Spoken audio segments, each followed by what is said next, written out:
دوستان عزیز هموطن، خیلی خوش آمدید. من یکم دلم گرفته، به خاطر همین گفتم یه ویدیو بیارم بیرون با شما صحبت کنم، مخصوصا کسایی که نزدیک به خانواده من هستن.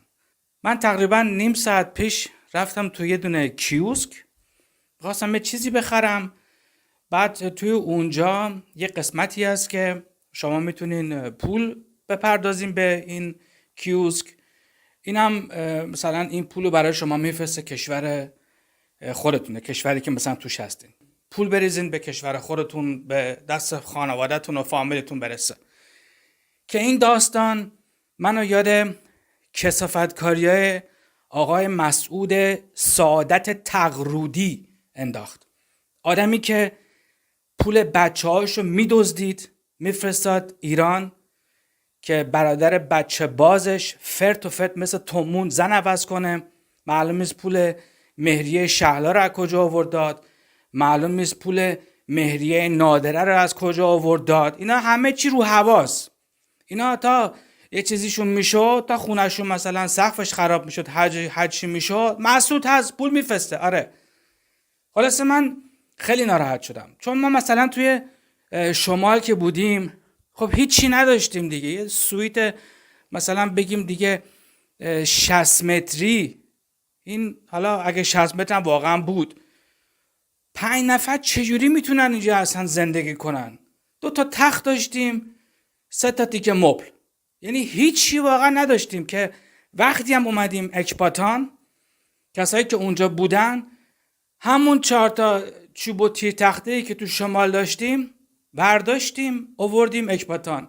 یعنی ما توی اتاقمون فقط یه دوشک داشتیم، کمودا که به دیوار بود، یعنی کمد دیواری بود. توی حال یه دونه میز داشتیم و همون مبلایی که اینا 500 سال پیش مثلا بگیم خریده بودن و گذاشته بودن توی همون بندر انزلی که بودیم، آوردن اینا رو اکباتان.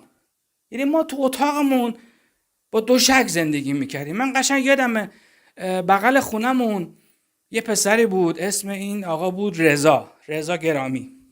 بعد این یه فوتبال دستی داشت.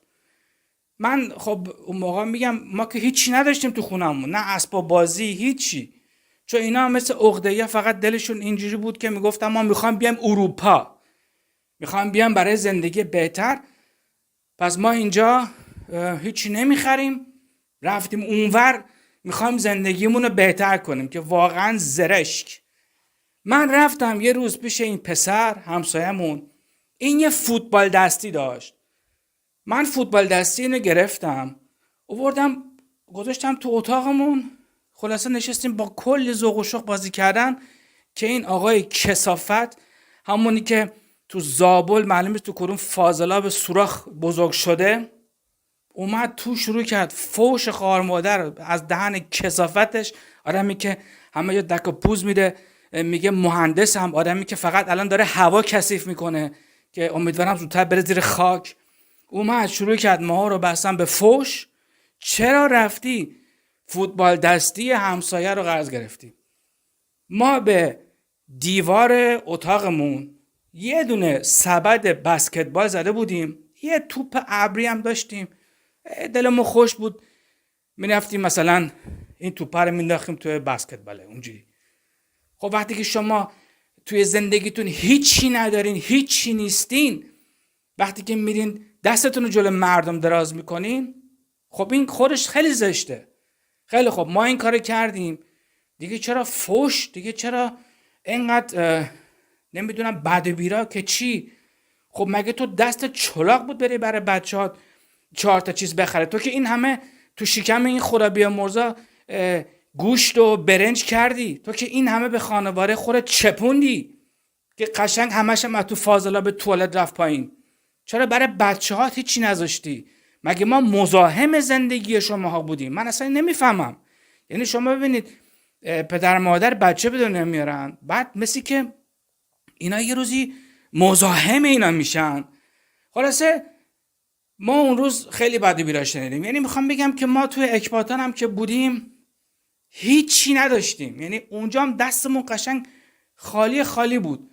که میخواستیم پاشیم بیام آلمان دیگه، مثلا 2 روز مونده با آخر میرفتیم چنگالا و نمیدونم شیشه هایی که داشتیم مثلا میرفتیم توی اونجا یه کیوسک بود مثلا میرفتیم میداریم که اینا مثلا یه پولی بر ما بشه اینجوری. خیلی خب ما توی تمام تا مثلا بگیم 11 سالگی 12 سالگی جور تمام سختیای یا تمام کثافتکاری این 2 تا زن و شوهر رو کشیدیم. خیلی خوب بالاخره برای این 12 سال یک قسمتی از زندگی، حالا بگیم 1%، یک جا باید یه چیزی به ما برگرده، یعنی یه خوبی یه چیزی برگرده. که وقتی که ما آمدیم اینجا باز رفتیم توی یه دونه اتاق، واقعا میگم این اتاق یعنی یه خونه بود، یه اتاقه فکر کنم چقدر بود 20 متر 25 متر، حالا بگیم 30 متر. رفتیم یه مدتی اونجا زندگی کردیم، بعد رفتیم توی یه دونه خونه دیگه که 1.5 اتاق داشت، اونجا هم هیچی نداشتیم، اونجا هم بازم فقر کشیدیم. تمام زندگی رو شما اگه نگاه کنید ما هیچی نداشتیم. برادر کوچیک من که 1 قرون اجاره خونه نداده، از خونه باباش مستقیم رفته تو خونه خود باباش و تو خونه خودش. وسطی هم که دیدین منو با پلیس تهدید کرد، اینم از خونه باباش مستقیم رفته تو همون خونه، اصلا تو خونه مونده. یعنی اینم 1 قرون 1 پنی به قول برادر افغانستانی ما 1 روپیه به هیچ کسی اجاره خونه نداده. خب الان من تقریبا میتونم بگم دارم دیگه 25 ساله دارم کرایه خونه میدم. خب این پول به نظر شما حق بوده که من برم مثلا بدم به شکم صابخونه؟ خب چرا اون 2 تای دیگه نکردن؟ خیلی خب حالا بگیم نوش جونشون تو زندگیشون به یه جای رسیدن، من بیورزه اینم قبول میکنم، من که رو درواسی ندارم که. الان این پدر مادر برای تمام کثافتکاری که کردن نباید جوابگو باشن؟ من این همه ویدیو آوردم بیرون، چی شد؟ پسر خاله ما میاد اینجا یه برنامه میذاره یواشکی عکس و فیلم میدوزه میده دست این زن. خب این کار یعنی چی؟ این از این. برادر وسطی امام که اومد منو با پلیس تهدید کرد. حالا من با برادر کوچیکم به خاطر بچه‌هاش باز یه جوری کنار اومدم، گفتم خب اینا بالاخره طفلا نسل جدیدن، چرا باید کثافتکاریایی که ماها سر هم دیگه خالی کردیم چرا باید اینا جورشو بکشن؟ اینا چه گناهی کردن؟ خب الان ببینید رفتن تو ایران یه دونه خونه گذاشتن اونجا داره کپک میزنه، خودشون دارن اینجا حالا نمیدونن پول سوسیال میخورن، پول دولت میخورن، دارن بالاخره یکی بعد اجاره خونهشونو بده دیگه. آخه کدوم آدمی میاد این همه عمر بچه‌هاشو میچزونه، بچه‌ش یه کاری میکنه بیاد توی اینترنت این همه ویدیو 3 ساعت و نیم بیاره بیرون، بعدم که هیچی آب از آب اصلا هیچی تکون نخورد. اتفاقاتی که این وسط افتاد و بالاخره یه تکونایی داره شد، اینا اصلا هیچی نبود، هیچی نبود. اتفاقاتی که باید میافتاد، اون چیزای اصلی زندگی این وسط انجام نشد. یعنی چی؟ من الان دارم توی همون خونه زندگی میکنم که سال پیش اصلا توش جنگ و دعوا را افتاد. اینجا مواد میکشن، مردم از لحاظ سواد کلاس اجتماعی خیلی پایینن. درسته؟ اینا اصلا کسایی هستن که واقعا خیلی ما بهش توی آلمانی میگیم ازوتسیال، یعنی کسی که کاملا بی اجتماعیه. آدمایی هستن که اینجا دارن زندگی میکنن و منم قاطی اینا و لای اینا.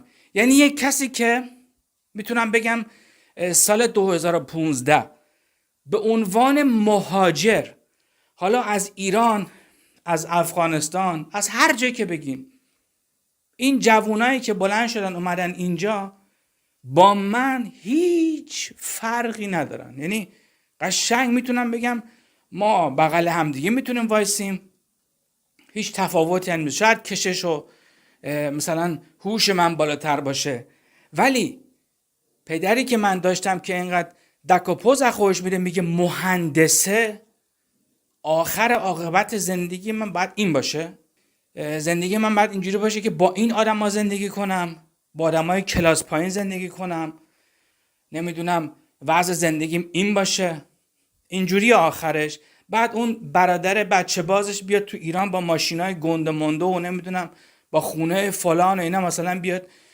جلوی زن جوونش پوز بده. آخه این دنیا میشه انقدر بی‌معرفت باشه که فقط دور و بر من آدمای کثافت و لجن باشن، یک کدومتون خدا وکیلی یک کدومتون آدم درست حسابی نیستین، یک کدومتون که مثلا بیایم بگیم بابا درد چیه، چی کار میتونیم برات بکنیم، چه کمکی میتونیم برات بکنیم. همتون سرتون تو لک خودتونه. اگرم بیاین طرف من فقط فضولی میکنین و مزاحمت ایجاد میکنین. یعنی این پسر خاله من که اومد طرف من کلی تنفر بیشتر کشید بالا. یعنی اگه این آدما مثلا از من همون دوری که بود میموند، هیچ اتفاق نمیافتاد، تازه برای من بهتر بود. یعنی اومدن این آدم طرف من بدتر کردم چیو. خب این یعنی چی؟ این آخرش میخواد چی باشه؟ این زندگی میخواد چی باشه؟ ما همه میریم زیر خاک، همه از این دنیا میریم. اون کسایی که با وجدان راحت سرشون میتونن بذارن زمین بگن ما رفتیم یا علی، واقعا دمتون گم. ولی آدمای کثافتی مثل آقا مسعود که میاد پول بچه‌هاشو میدزده، بچه‌هاشو یه رستوران نمیبره، بچه‌هاشو یه کاری نمیکنه که خوش باشن، اینقدر کار میکنه که بچه‌هاش دلشون پر باشن. شما ببینید یه جشن کریسمس دیگه سالی یه باره، خب مثل آدم اینا باید بیان برای نوه‌هاشون یه کادو یه چیزی بخرن، برن دست اینا خوشحال باشن. انقدر این دوتا زن و شوهر کثیف با هم دعوا میکنن و دعوا دارن تا وقتی که من تو خونهشون بودم همه میگفتن سپر، حالا که اومدیم کنار باز میگن سپر. این اصلا مرض سپر گرفتن، یعنی یه مریضی دارن که هر چی باشه میگن سپر. خب یه جشن کریسمس، آخه زن و شوهر بیشور، خب بیاین یه کارای درسته بخرین برین دست این نوهاتون یکم لاغر به شما دل ببندن. واقعا نمیدونم چی بگم. توی آلمان قبل از اینکه حرفو تمام کنم اینجوریه که وقتی که پدر مادر بمیرن بچه‌ها وظیفه دارن پول خاک سپاری، حالا یا سوخته میشن یا خبر مرگشون تو همون مملکت گند خودشون میمیرن، بچه‌ها باید پول دفن یا سوختن پدر مادرشون رو بدن، چه باهاشون کنتاکت یا چه باهاشون رابط دارن یا ندارن. من یک قرون پول شما رو نمیدم، برین همون پولی که تو ایران گذاشتین بفروشین خونه رو بزنین به پول خاک و سوخته شدن خودتون. پس به خاطر همین میگم من چون این صحنه رو دیدم 2 نفر اومدن تو این کیوسک که پول فرستادن کشورشون، من خیلی اعصابم ریخت بهم. میگم بخاطر این چیه؟ تو ایران که بودیم هیچی نداشتیم، گفتن میاین اینجا یه چیزی میشیم، اومدیم اینجا دیدیم اینجا هیچی به ما نرسید. خب آخر داستان چی باید بشه؟ هیچی. ما بعد اینجا برای خودمون بمیریم و بسوزیم، حالا یا بسوزیم و بمیریم فرق نمیکنه، آخرش هم هیچی دستمون نمیرسه و از این دنیا میریم و همه چی هم تمام میشه و اینم آخرش.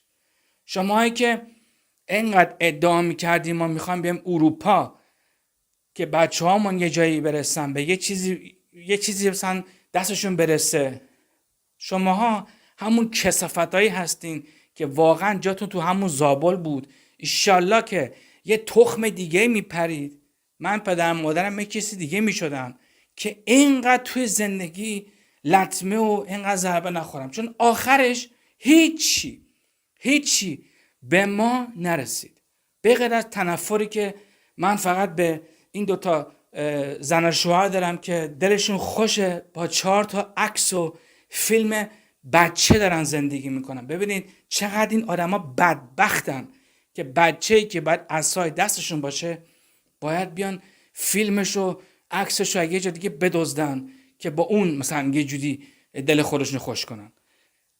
خیلی خوب، مرسی از این که بالاخره وقت گذاشتین. ببخشید من میگم این زندگی حق ما نبوده، حق ما نیست. آدمایی هم که میان دور و بر من همشون آشغالن، چون بالاخره به غرض استفاده که چیز دیگه نمیخوان. منم مجبورم هی همه رو بزنم کنار.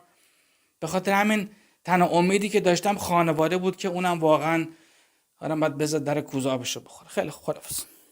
خب ما یه قسمت دومم بریم که شما یکم از این خانواده بیشتر چیز دستتون بیاد و بفهمین که کسایی که دور و بر شما هستن کی هستن و دارین با کی مخصوصا توی ایران زندگی میکنید. پدر آقای مسعود سعادت خدا بیامرز، ما به ایشون میگفتیم بابا بزرگه، که شما مثلا خودتون به ایشون میگفتین آقا بزرگ. به خانم ایشون خدا بیامرز میگفتین خانم بزرگ. اینجوری ما به ایشون میگفتیم مامان بدوسی. این آقا بزرگ خانواده ما اون موقع ها 2 زن داشتن. زن اول ایشون تا جایی که یادم اسم ایشون بتول خانم بودن که ما هیچ وقت این خانم متاسفانه تا جایی که من یادمه توی زندگیمون ندیدیم. ایشون از زن اولشون مثل که 5-6 تا بچه داشتن. بعد چون بالاخره موتور ایشون خیلی خوب کار میکرده، زن دومم گرفته. حالا نمیدونم اولی رو طلاق داده یا گذاشته بمونه. خانم بلاغی میشن دومین زن ایشون که از این زن 4 تا بچه به دنیا میاد. اون موقع خب رسم بوده، بالاخره بچه زیاد به دنیا می آوردن. حالا چجوری شکم اینا رو سیر میکردن که من نمیفهمم. که مادر آقای مسعود به ایشون گفتن یا مهندس میشی یا میری میمیری. به به، واقعا چه تربیتی و چه واقعا صراحتی. خیلی عالی. اینجوری آدم بچه بزرگ میکنه که آخرش بچهش مثل حیوان در بیاد که یا باید بره بمیره یا باید بره مهندس بشه. حالا مثلا شغل دیگه تو این اجتماع واقعا مردن و هیچی نیست. توی خانواده اینا یک دزدی گاو صندوق میشه که دزدی در خانواده اینا مده. این خدا بیامرز آقا بزرگ ما و یک کسی دیگه 2 نفر بودن که 2 تا کلید برای یک گاو صندوق داشتن. یعنی توی این گاو صندوق پولای مردم بوده یا حالا چه میدونم دیگه ثروت هرچی داشتن، مثل بانک بوده. اون موقع ها که مثلا بانک مثل امروز نبوده. بعد نمیدونم چی میشه، ما که اون موقع نبودیم که اینا که مال نسل ما که نیستن. از این گاو صندوقه دزدی میشه.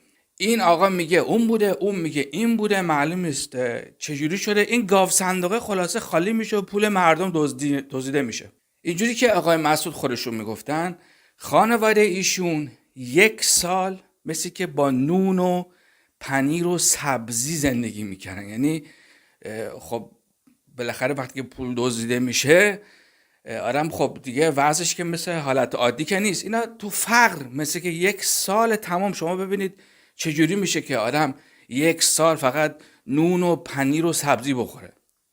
خیلی خب ما مثلا میگیم خب زندگیشون واقعا خیلی بد بوده، خیلی سخت بوده، دیگه کار نمیتونستن بکنن اینا. حالا یه سوال خیلی جالب، ما میگیم خانواده‌ای که این همه تو بدبختی 1 سال زندگی میکرده از کجا پول آورده رفته توی کرج یه خونه 500-600 متری خریده؟ شما فقط بعد این 2 تا حرف رو بذارین بغل همدیگه، 1 سال نون و سبزی و پنیر، از اون طرف هم یه خونه 500 متری که تا امروز هم گذاشتن یادگاری بمونه، نمیخوام بفروشنش. یعنی این برادر ایشون آقای سعید سعادت 1 پنی پول اجاره خونه تا حالا تو زندگیش نداده. یعنی اینا فقط دارن همونجوری مفخوریای دزدیای گاو صندوق رو میکنن. خب این پوله که این خونه باهاش خریده شده از کجا اومده؟ شما که اینقدر تو بدبختی و فقر داشتین زندگی میکردین، حالا خواستن لاپوشونی کنن. چرا لاپوشونی کنین؟ منم میخوام حرف بزنم. مگه پولای بچگی ما رو ندزدیدین؟ خب بذارین یکم راجع به دزد بودنتون صحبت کنیم. شما همتون جد آبادی دزدین، یعنی دزد به دنیا آمدین، دزدم خواهین مرد. به خاطر اینکه کسی که ذاتش پاک باشه هیچ وقت این کارو نمیکنه. شما ببینید اگه برین توی خانواده فرشته خانم هم اونور ببینید، حالا چه اونور چه اینور، اینا همشون کارشون توی زمین و قلنومه خونه و نمیدونم مسکن سازی و متوجه میشین اینا وضعشون خیلی خوب بوده. اون یکی مثلا توی پاسداران 3 طبقه خونه داشته، این یکی نمیدونم توی کرج ویلا داشته. اگه شما اینا رو بیان نگاه کنین برگردین از اون طرف هم بریم مثلا زندگی ما رو تو اروپا نگاه کنیم، ببینید که اونایی که تو ایران زندگی میکنن خیلی وضعشون توپ‌تره. خیلی واقعا شما وقتی که ماهی اجاره خونه نمیدین، خب اون پول میره تو شکمتون دیگه به کسی که نباید ماهی پول بدین. حالا میخواستم یکم شما این خانواده رو بهتر بشناسین. وقتی که سر پول میرسه اینا میشن مثل گرگای لاشخور، مثل که مثلا یه عمر یه تیکه گوش نخوردن، وقتی که میندازی جلوشون مثل سگ میدوئن. یعنی میدوئن که مثلا این گوشت رو بخورن که مثلا ازشون کم نشه. ما توی همچین خانواده بزرگ شدیم و این خدا بیامرز مادر آقا مسعود، مادر ما رو این فرشته خانم خیلی اذیت میکرد. من اون موقع یادمه که ایشون خودشون تعریف میکردن، گفتن که نون و شکلات میخوردن چون مادر آقا مسعود همش اینو اذیت میکرد. اون موقع هم یادمه ایشون به فرشته خانم اجازه داده بودن که موهای دختر عمومون، اون موقع اسم ایشون حالا گیسو که شما خودتون میشستینو، بعد البته گیسو جون بعد گفت، ایشون داشتن توی حالا ایوون یا هر جا که بوده تو حیاط داشتن موهای ایشونو میزدن. بعد این مادر ایشون خب همش دعوا میکرده، همش دنبال سر کردن بوده، میره تو حیاط دعوا رو میندازه که چرا داری موهای مثلا این گیسو رو میزنی. خب خودش اجازه داده بود، گفته بود برو بکن. بعد از اون طرف هم دعوا رو انداخت که حسابی توی خانواده اینا بعجور دعوا رو افتاد که این آقا سعید میگفت اعصابم خورد شده، بس دیگه فلان دیگه. ما از همچین خانواده عقب مونده‌ای به دنیا و وجود اومدیم که به غیر از دزدی، به غیر از دعوا توش هیچ نبوده. ببینید یک کسی عکسش میاد توی اینترنت، این همه پشتش حرف زده میشه، انقدر بی غیرت و بی وجدانه که نشسته صاف سر جاش، یک عکس العمل کوچیک از خودش نشون نداد. یعنی اصلاً به غرورش به هیچ چیش کوچکترین بر نخورد که مثلا بگه آخه کسایی که بالاخره فامیلن دور و بر ما هستن، چه تو ایران چه تو اینجا، خب اینا همه تو فیسبوک با من دوست هستن. وقتی که من ویدیو میذارم تو فیسبوک همه جا میچرخه. پس این کلیک هایی که شما پایین ویدیو میبینید اینا کیا کلیک میکنن؟ آلمانیایی که نمیزنن روی ویدیوها. آلمانیا وقتی که میبینن مثلا تیتر این ویدیو فارسی یا حالا زبون عربی یا هرچی نوشته شده، خب نمیفهمن که چیه. که اینا رو بیشتر کسایی که فارسی زبان هستن کلیک میکنن و گوش میکنن. من نمیخوام پشت کسی بد بگم، ولی حرفی هست که باید عنوان بشه، باید گفته بشه، به خاطر اینکه حق من خورده شده، توی زندگی من دزدی زیاد شده. ما آمدیم اروپا برای زندگی بهتر که هیچی ازش نچشیدیم. تو ایران هم بهتون گفتم که زندگیمون اونجوری بود، آخرش هم تو فقر و بدبختی توی خونه 20 متری که دلمون خوش تو اروپا زندگی داریم میکنیم میافتیم میمیریم. ولی اونایی که توی ایران دزدی کردن رفتن ویلا خریدن، اونایی که توی ایران هیچی نداشتن دارن با ماشین فلان و نمیدونم زندگی فلان جلوی زن جوونشون پوز میدن. وقتی هم که به من توی بچگی تجاوز شد، ایشون تا امروز نیومده مثلا جوابگو باشه بگه که چرا این کارو کرده، چجوری شده این کارو کرده. همه چی خفه میشه، همه چی لاپوشونی میشه. چرا؟ چون مثلا فکر میکنن که اگه ساکت باشن هیچی نگن، سکوت کنن، آخرش مثلا همه چی تمام میشه و میره. فکر نمیکنن که صدای من بیاد تو اینترنت، خب همه میشنون دیگه، بالاخره همه جا میپیچه و امکان داره خیلی اصلا ویدیوها رو دانلود کرده باشن، بالاخره برای خودشون نگردن، چون این دوتا برادر خیلی دشمن دارن.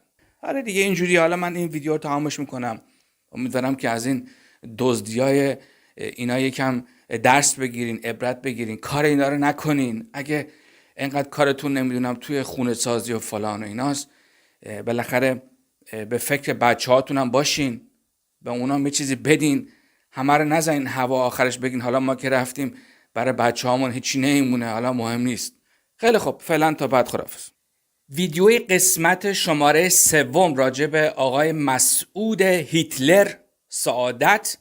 این کلمه هیتلر خیلی قشنگ باید باشه فکر کنم، چون به این آدمم خیلی خوب میاد، به خاطر همین لازم میدونم که این کلمه رو استفاده کنم ازش. حالا یه چند تا چیز جالب میخوام بهتون بگم.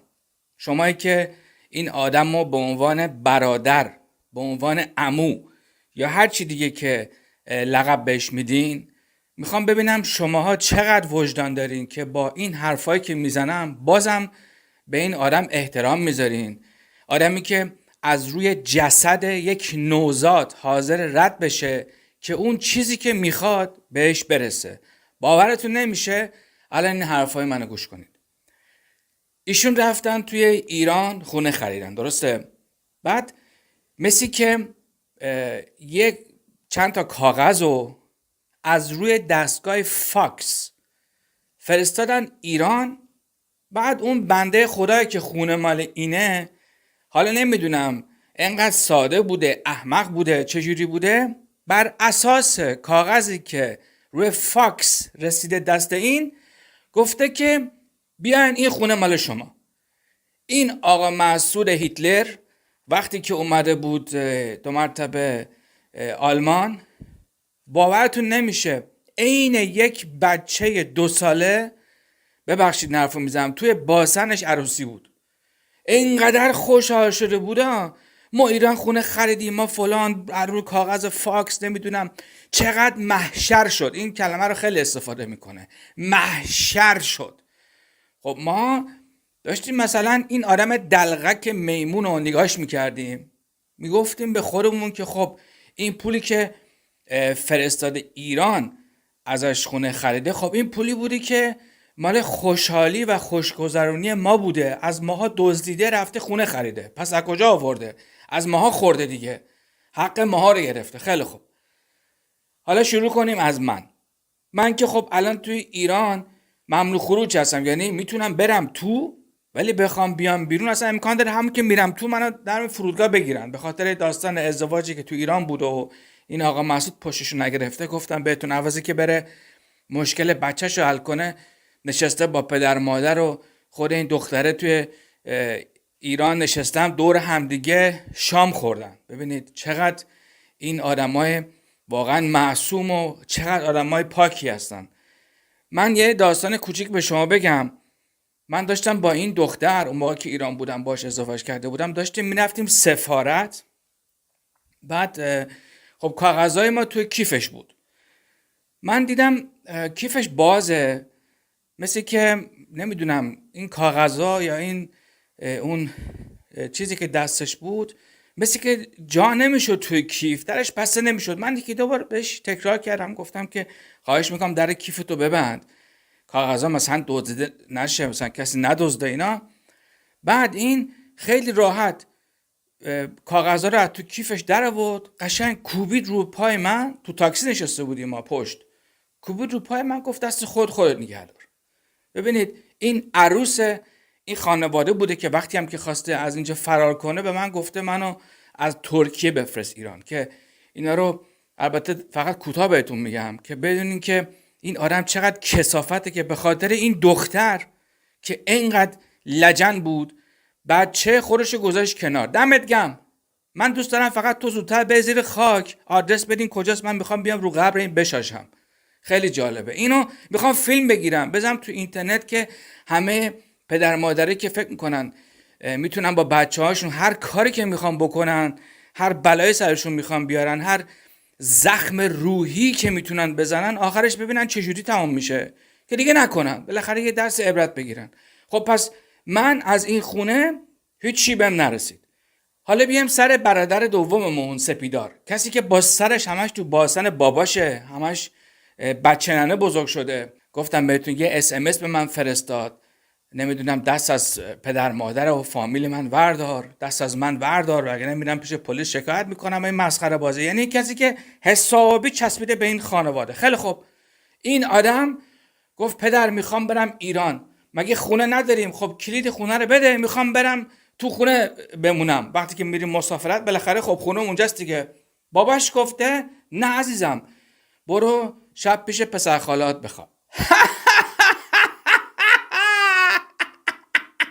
عزیزم شما باید با سعی یکم عمیق‌تر بری توی باسن بابات، قشنگ بری تا اون روده اول بالا، شاید اونجا کلیدو پیدا کنی. ببینید کسی که اینجوری پشت سر باباشه کلید خونه رو به این نداد، گفت برو پیش فامیل بخواب. خب پس به اینم هیچی نرسید، درسته؟ عروسی هم که کرد باباش یک قرون پول اینو نداد. بالاخره وقتی هم که اینجا مشکل خوردن به زنش گفت وسایلت جمع کن برو بیرون. یعنی این مرد انقدر دست و پا چلفته که قشنگ خیلی راحت اومد زنش میخواست بندازه بیرون. اینا وقتی که اون موقع دوست دختر منو میخواستم بندازم بیرون، من وسایلمو جمع کردم خودم از این خونه رفتم بیرون. یعنی انقدر من پشت دوست دخترم بود، زنم هم نبود. خیلی خوب، برادر کوچیک منم که اصلا زنش انقدر با فهم و شور و محکمه، چون میدونه اینا چقدر کثافتن و سیستمشون هیتلریه، این اصلا نمیذاره که اون بره ایران. تا حالا برادر کوچیکم ایران نرفته دیگه. میبینین چقدر زبله، از همه ما هم زرنگتر و زندگیش بهتره. خب کسی که داشت مثل یک میمون، مثل یک دلغک توی سیرکوس انقدر پشتک بارون میزد، خوشحالی میکرد که بر اساس یک کاغذ فاکس خونه خریده، به 3 تا بچه هاش هیچی نرسید. اگرم یادتون باشه من به شما گفتم ما مزاحم زندگی اینا هستیم. اینا میخوان برن زن و شوهری با هم حال کنن، فقط وقتی که توی خانواده ما 2 نفر میافتن میمیرن، مثل آدمایی که واقعا توی فیلمای هندی نمبر 1 فیلم بازی میکنن، میان مسخره بازی در میان خورشونو میزنن به مردگی، نمیدونم میافتن بیمارستان. این مسخره بازیه که یک کدومشو اون کسی که شما میگین خاله فرشته، این کثافت فرشته، یک کدوم از این دلغک بازی و ناراحتی هایی که به خاطر خانواده خودش کرد، برای بچه های خودش، برای اولاد خودش، اولادی که 9 ماه رو دل کشیده این بچه رو تو شکم نگه داشته، برای بچه خودش نکرد.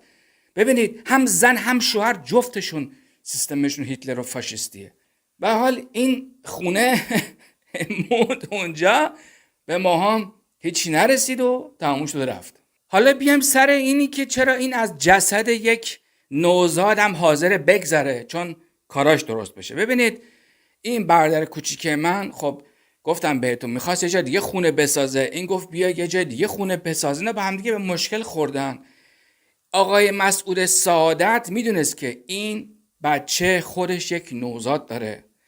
بالاخره نوزاد وقتی که به دنیا میاد کلی کار داره، بالاخره پدر مادر باید مواظب باشن، مخصوصا پدر مادری که اولین بچه‌شونه، مخصوصا پدر مادری که خیلی هنوز نوکار هستن، بلد نیستن. ببینید این اومده بچه از دردونه خودش از تو اون خونه بلند کرده، گفته برو تو خونه پدر مادر زنت زندگی کن، در صورتی که اونا اصلا برای خودشون خونه خودشونو داشتن، اصلا جا نداشتن که بخوام به اینا چیزی بدن، یه اتاق داشتن اینا رو کردن تو اتاق. پس ببینید این آدم حتی حاضر بچه خودش که تازه یک نوزاد داره، این همه مشکل داره رو بلند کنه، بگه برو اصلا گور هر کی هر جا میخوای برو برای خودت یه جای زندگی کن. پس رحم این آدم به هیچ کس نمیاد که تا امروز هم نگاه بکنید این 2 تا نوه های ایشون اصلا اینا رو داخل آدم حساب نمیکنن، اصلا به اینا هیچ احترامی نمیذارن، اصلا اینا رو به عنوان پدر بزرگ مادر بزرگ قبول ندارن. پس ببینید فقط من نیستم، اینا با همه دعوا دارن و مشکلشون هم از توی خونه خودشون بلند میشه که گفتم توی ویدیو قسمت دوم، خدا بیامرز مادر ایشون خانم بلاغی یک زنی بودن که همش با همه دعوا میکردن، هر موقع بهش حرف میزدی میگفت من اینم. حرفش خیلی جالب بود، تا امروز توی گوش من نشسته. یعنی ما بعدی که پدر مادرمون اینقدر گند هستن، خب باید یاد بگیریم کار اینا رو دیگه نکنیم دیگه، نه بلکه کار اینا رو ادامه بدیم. ولی این آقا مسعود کپی کرده کار مادرشو، تمام این بدبختی‌ها رو هم سر ماها پیاده کرد، تموم شد و رفت. پس وقتی که سر خونه میشه این آدم کاملا هیتلر میشه، فرق نمیکنه براش، نوزاده، بچهشه، مهم اینی که اون چیزی که میخواد این بهش برسه. این ویدیوهایی که من آوردم بیرون از تو کانال خودم فعلا پاک کردم، چون نمیخوام کانال خودم رو به گند بکشم. یک کانال دیگه باز میکنم، همه ویدیوها رو یه قسمت بندی که کردم همه رو میذارم اون تو، قشنگ عکس این آقا رو میذارم، حتی حاضرم توی صفحه های ایرانی هم برم بذارم که مثلا فقط نتونه تو یوتیوب چیزو پاک کنه، که قشنگ وقتی که سرش گذاشت مرد، سالیان سال خاطرات کثافتکاری این مرد توی این دنیا بمونه و کسای دیگه از این آدم عبرت بگیرن. تا ویدیو بعدی فعلا خیلی دوست داشتم که این 3 ویدیویی که آوردم بیرون بالاخره همین 3 قسمت بمونه و تمام بشه. متاسفانه دیشب باز یه اتفاقی افتاد، البته همین اتفاق 2-3 ماه پیش هم افتاد، به خاطر همین من مجبورم که یک قسمت 4 بیرون بیارم. امیدوارم که حالتون خوب باشه و سالم باشین. توی این 2 دفعه پیش که من ویدیو آوردم بیرون، حالا به برادر کوچیکم به این سهند من یکم رو دادم، گفتم خب بیا باز به هم دیگه نزدیک بشیم. این سوء استفاده میکنه، میاد سعی میکنه همش به عنوان یک روانشناس خانواده که اصلا این واقعا سرش به تنش نمیارزه، برمیگرده مثلا میخواد اینجا منو تراپی بکنه، میخواد مثلا رو من کار بکنه که بگه آروم باش فلان. نه عزیز من، تو بهتره بتمرگی سر جات، سر همون زندگی دزدی که ازش به پول رسیدی. این خونه‌ای که ما توی گردن داشتیم، گفتم بهتون آقا مسعود ما رو مجبور میکرد بریم تو استخر دوش بگیریم، تو خونه آب نریزیم، این مسخره بازی‌ها. رئیس این فروشگاه کنقاد، همون کنقاد که چیزای الکترونیکی توش میفروشند که توی هانوفر هم هست، رئیس این داشت توی خونه مثل آدم زندگی میکرد. آقا مسعود اومد این بدبخت رو بلندش کرد، کلی هم گذاشتش زیر فشار، گفت بعد موکت خونه رو عوض کنی، همه این کار کرد که آقا سهم بره تو اون خونه. خب تخم حروم زاده، میرفتی یه جا دیگه خونه میخریدی، مگه مجبور بود این کسی که داشت تو خونه زندگی میکرد بلند کنه؟ میرفتی یه جا دیگه خونه میخریدی، چرا با سر رفتی تو باسن بابات؟ اون یکی وسطیه رفته خونه رو باباش خریده، اونم رفته با سر تو باسن باباش. حالا که به نوبت من میرسه، این آقای روانشناس میگه اینا رو ولشون کن، اینا آدم نیستن. زرشک، چرا وقتی که نوبت خودتون بود اینا آدم بودن؟ توی ایران رسم اینجوریه، اول هر چی میرسه به بچه اوله، بعد به بچهای دیگه. شما اومدین گند زدین به قانون طبیعت ایرانی. شما چی هستین؟ شما همتون فاشیستین، هیچ چیز دیگه نیستین. فاشیست، هیچ فرق نمیکنین با آلمانیای اون موقع. اگه حق اینجوریه که برای همه باید یکسان باشه، همه باید مساوی به یک حق برسن، پس منم نباید الان ساکت باشم، چون من میرم یه وکیل میگیرم میزنم دهن همتون رو سرویس میکنم. توی آلمان قانون اینجوریه که اگر قرار باشه که کسی چیزی مثلا ارث برسه، باید به همه برسه. چه خبره شما رفتین برای خودتون پولا رو از اینجا خارج کردین به ایران، رفتین خونه رو گذاشتین اونجا که چی بشه؟ تو چی کاره ای که همش از دخترات، این سهند میاد همش از دختراش به عنوان یه سلاح استفاده میکنه، میگه بی برو پیش دخترام، بی برو نمیدونم فلان کن، بی برو اله کن. شاشیدم به تمام همه شما خانواده. واقعا کدومتون اومدین گفتین بابا بیا مثلا بیا برو یه وکیل بگیر، برو حق تو بگیر، مثلا حق تو از این خانواده 100,000 یوروه، بیا برو حق تو بگیر. همش میان میشینن سر آدمو دست میمالن، میگن آروم باش، ساکت باش. عزیز من، وقتی که بابای فاشیست تو رو با اون بچت از خونه انداخت بیرون، مگه پدر زن تو اومد سر تو دست کشید؟ مگه اومد نازت کرد؟ اومد به تو یه اتاق داد که تو بری توش تو خیابون نیفتی؟ کسی که کمک کرده اون موقع مثلا اون آدم بوده، اون اومده تو زندگی شما کمک کرده، تو نشستی اونجا. این پسر خاله ما میاد از انگلستان، ببخشیدا، کس شعر به گوش تو میخونه، تو هم این کس شعر رو به گوش من میخونه. تو فکر میکنی من خرم نمیفهمم؟ تو فکر میکنی من نمیفهم حرفایی که داری میزنی از اون داره میاد؟ آخه اون آدم خودش بچه سوسول اون تهران پارس، تهران نو بوده، کجا زندگی میکرده، خودش از خانواده خودش فرار کرد اومده اینجا. حالا این داره به ما درس اخلاق میده. کسی که زن و بچه داره میگه میام دوسلدورف میرم ببخشید جندخونه حال کنم، این آدم میخواد به ما درس اخلاق بده. کیه این؟ اصلا این کیه؟ این کیه که از معلوم نیست کجا رفته پول آورده رستوران باز کرده برای خودش داره این کارو میکنه؟ کیه تو زندگی ما داره نظر میده؟ بره تو زندگی خودش. هری بره پیش برادر مریضش تو ایران به اون دوا درمون بده. نمیخواد تو زندگی ما فضولی بکنه. چیکار است اینا مثلا؟ من توی این زندگی حق دارم برای خودم. حق من باید گرفته بشه. سر من نمیخواد دستمال بکشین و دست بکشین. من تا روزی که حقم گرفته نشده باشه انقدر ویدیو میارم بیرون براتون. اون بابات تو ایران وقتی که زن داشت با یک زنی سکس داشت به اسم شیرین نجات بخش که اسم ایشون اون موقع بود، حالا کسی که یعنی مردی که این خانم باش ازدواج کرد فامیلش قصرقندی بود. اینا رو برین تو گوگل بشینید پیدا کنید ببین اینا کیان. اینا خیلی مهمترن. متوجه هستی؟ تو میگی همه چیو ول کن، نمیدونم همه چی بذار همینجوری که هست بمونه. چرا بمونه؟ شما همتون وقتی که نوبت خودتون بود همه چی گرفتین کشیدین بالا دارین حال میکنین. این چه زندگی من دارم الان اینجا؟ چرا بعد اینجوری باشه؟ چرا بعد پولی که حق منه تو ایران رفته باشه توی خونه که اصلا معلوم نیست مال کیه؟ چرا؟ به چه حقی؟ منم قسمتمو میخوام.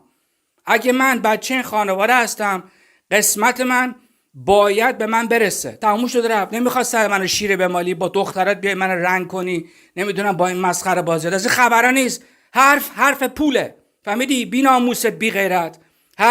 حرف پوله. حرف سوراخ یه جا لیست دادن نیست. من حقمو میخوام. اون چیزی که مال منه باید به من برسه، وگرنه من جسد بابا تو قبرش در میارم توی اینترنت میذارم همه حال کنن. من با هیچ کسی شوخی نمیکنم. روحیه منو تمام عمر صابوندین، پول حق منو تمام عمر خوردین. حالا که به آخرش رسیده من باید ساکت باشم؟ من باید با اینا کاری نداشته باشم؟ چرا کار نداشته باشم؟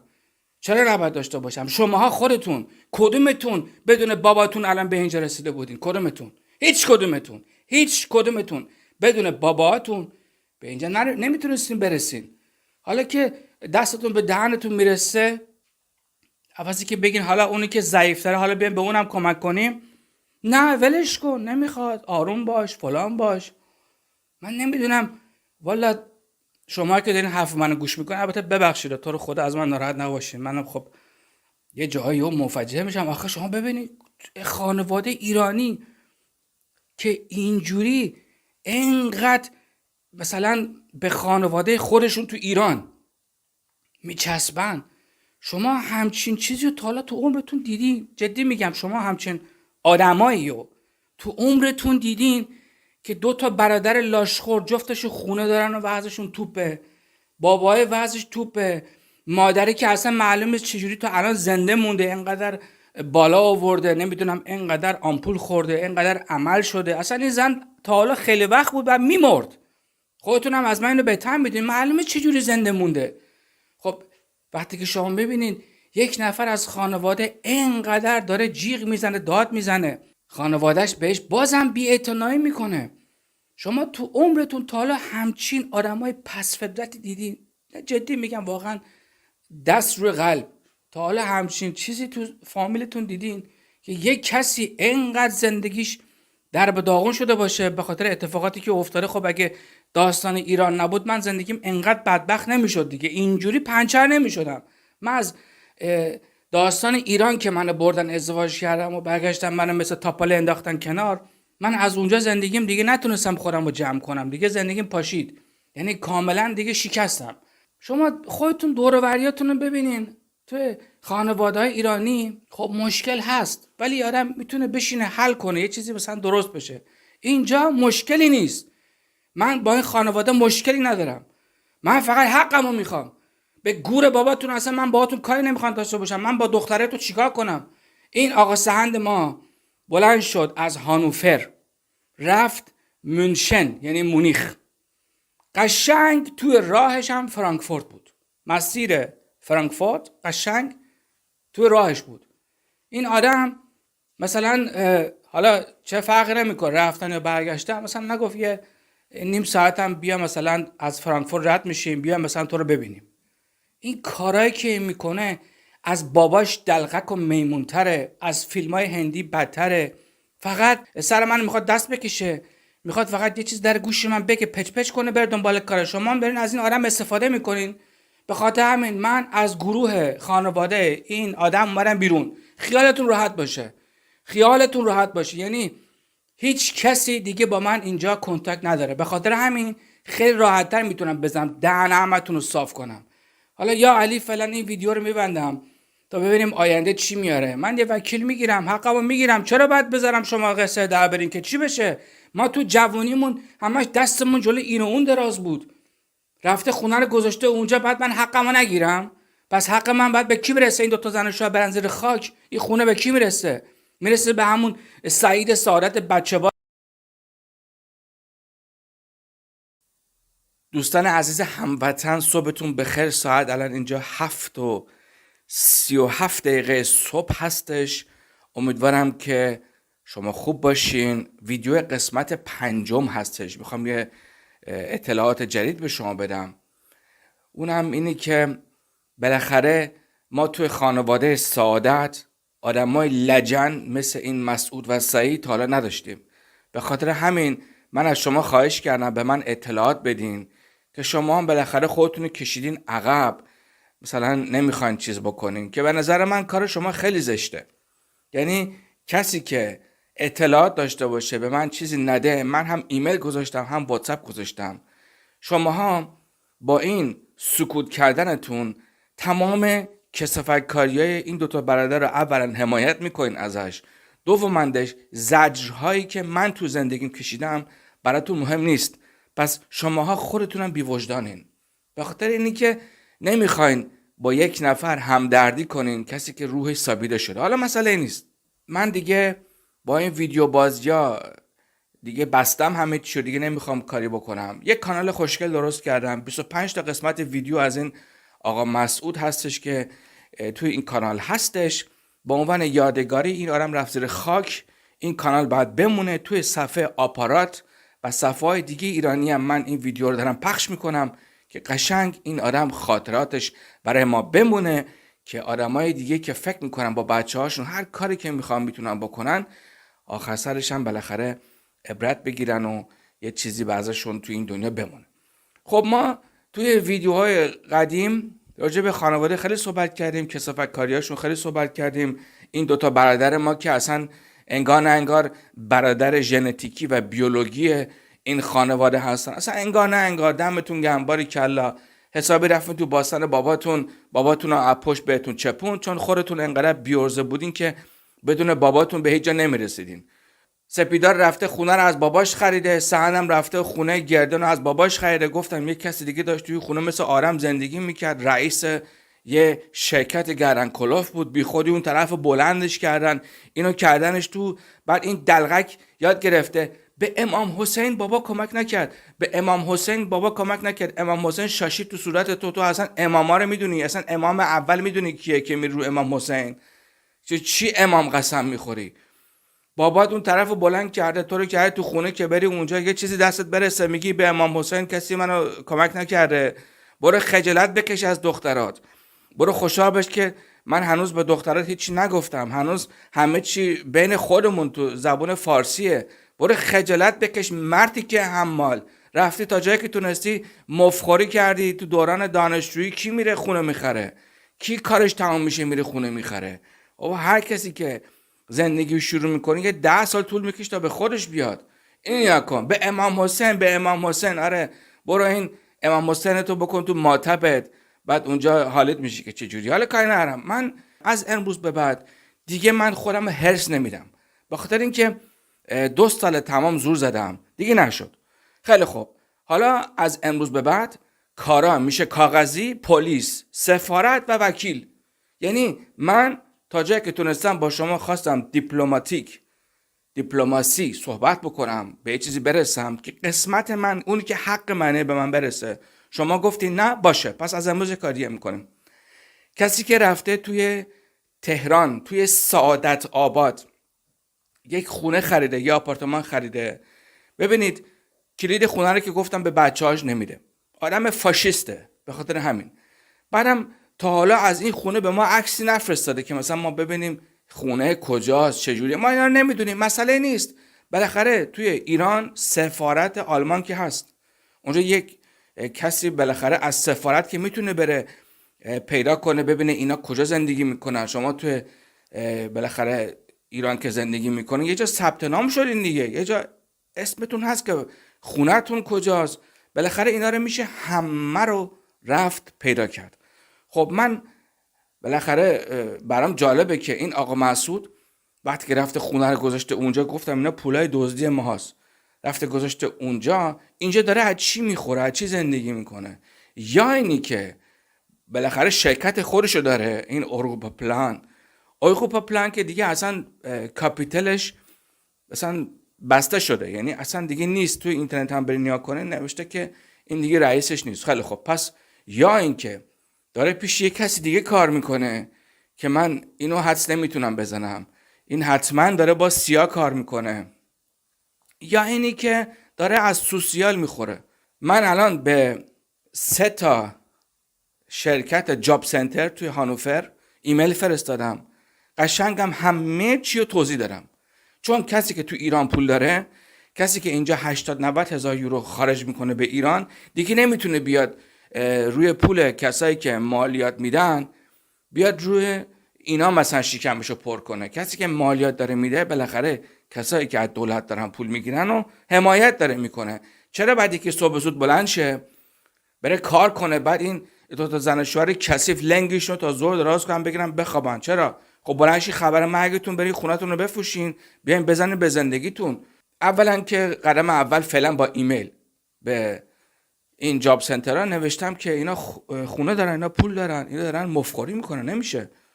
خیلی خب، اگه زدن کلید خونتون رو شیکوندن و مرن تو، من از الان بهتون گفته باشم، من تا جایی که بتونم تمام ادارجات رو اینجا قشنگ راهشون میندازم، بیان در خونه شما ببینن شما دارین چی کار میکنین، این پول از کجا رفته. خیلی خب، پس اول میشه این آربایتسامت، یعنی شرکت کار و جاب سنتر، اینا میان سراغ شما باید جواب بدین که دارین از کجا زندگی میکنین و این حرفا.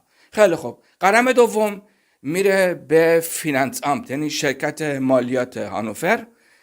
من تمام کارهایی که مسعود کثافت تو با مهندس محمد بهره‌مند کردی، من تمام اینا رو نوشتم با ایمیل به فینانسامت دادم.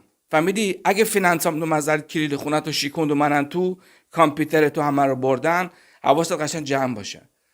کثافت کاری که کردی، دزدیایی که کردی، 3 تا پسر بزرگ مثل حیوان کرده توی اتاق 20 متری. ما نمیتونستیم با دختر سکس بکنیم، بعد میرفتیم تو ماشین میکردیم. نمیتونستیم دوست بیاریم خونه چون اون دوتا دیگه خونه بودن. نمیتونستیم تو اتاق کاری بکنیم. مثلا شما نکنین 3 تا پسر تو یه دونه اتاق 20 متری نفس میکشن، شما اصلا خودتون فکر کنین هوای اون اتاق چجوری میشد. خیلی افتضاح بود، اصلا یه چیزی بود. ما داشتیم قشنگ توی اون شافبرینکه تو منطقه که زندگی میکردیم، خونمون 4 تا اتاق داشت. دلش خوش بود، اومدیم اینجا خونه خریدیم. حالا اینا رو باید جواب بدی دیگه. تو که مفخوری کردی، تو که دزدی کردی، حالا باید به جواب بدی.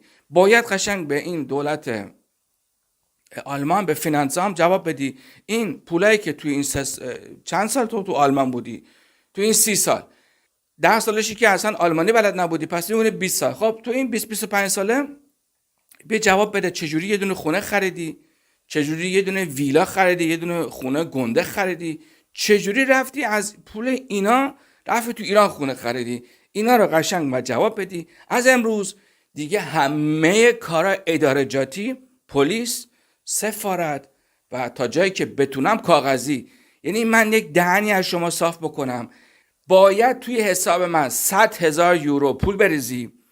من با شما دیگه کاری ندارم، شما رو به خیر ما رو به سلامت.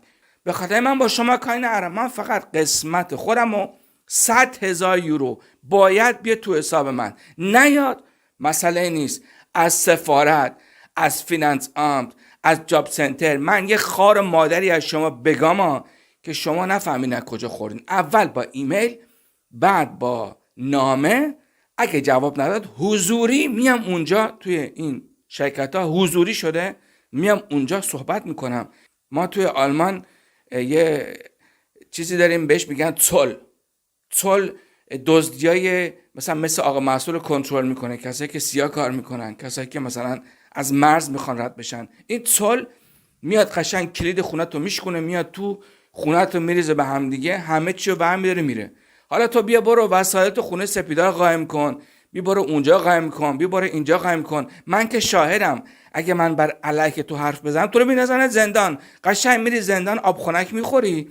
تا دفعه بعد حواست باشه که دیگه با بچه‌هات از این کارا نکنی. پس اگر از الان به بعد ویدیو از من اومد بیرون، حواستون باشه یه اداره یه چوبی کرده تو ماطپ این، یک بلای سر این آوردن.